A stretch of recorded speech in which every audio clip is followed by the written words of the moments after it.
All right, friends, I wanted to introduce an idea to you um, that our marketing, when we get it from sales coaches or places you find it on the internet, whether you purchase it or make it your own on your own, um, our marketing doesn't always have, it's not always received in the same manner that you send it out. So, for instance, if, and I'll go a little off topic, if I say something to you and you perceive it as rude, is it rude? Well, I mean, I don't know. Maybe it is, maybe it isn't. But ultimately, if I'm trying to get business from you or do business with you, how you perceive what I do is more important than how I perceive what I do. Are you tracking with me on that? Okay, cool. So this is a real world example. I had a coach who used to have me book my listing appointments, and then prior to the appointment, I would send out a pre-listing informational package. And it was thick. It was like, I don't know, quarter-inch, half-inch thick. It used to cost me like $3 to mail out. I would send it out in a 9x12 envelope. It'd have color pictures in it and all kinds of stuff. Showed my marketing versus my, I guess, competition's marketing. And I would send that out to them. And I had somebody canceled on me one time right after I sent it out. I said, oh, okay, no biggie. And this is kind of like, this ties into the spaghetti recipe, right? So the first person canceled on me and I didn't think anything of it. Second person canceled on me, I didn't think anything of it. But then when the third person canceled on me, I thought something on it. And I drew a picture. Now, mind you, I'm about as good of an artist as I am a videographer, all right? I drew a picture.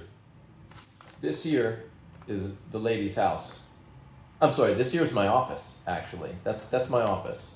And it was only 11-minute drive, which is pretty close. You can get, where I live, you can get anywhere in 20 minutes, you know.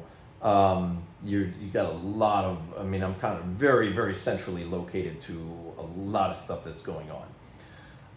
So 11-minute drive is nothing. And what's really interesting is that I actually lived even closer to her. I could walk to her house in about 2 minutes. Believe it or not, my dog has actually pooped on her yard. And yes, if you're wondering, I did pick it up. So we had a German Shepherd. My wife and I had a German Shepherd at the time, and we used to walk the neighborhood. And I vividly remember walking by this lady's house, and my dog going to the bathroom on her yard. It's, mind you, a 2-minute walk from my house to her house. She called me after receiving I'm gonna put this down now. She called me after receiving my pre-listing informational package, and the first thing she said to me, she says, "Jimmy, I'd like to cancel our appointment." I said, "Okay, I respect that. If you want to cancel," I said, "Would for my learning, so that I can get better at what I do, is there something I did or said? Is there a reason for this cancellation, or would you just like to postpone it and we can, maybe it's not a good time?" So I'm always trying to stay in there, right? She says, "No, I want to cancel with you. Your office is too far from my house." Click.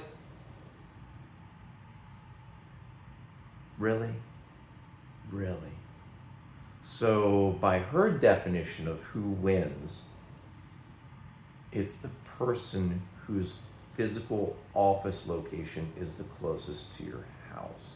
Now, other people, it might be the agent who lives the closest to them, because in their mind, they think for some reason there's a benefit to it. And so that goes along with this saying I have: you can get people to agree with you. They'll nod their head. They'll look you in the eye. They'll say, "Yeah, you're right." They'll do all that stuff.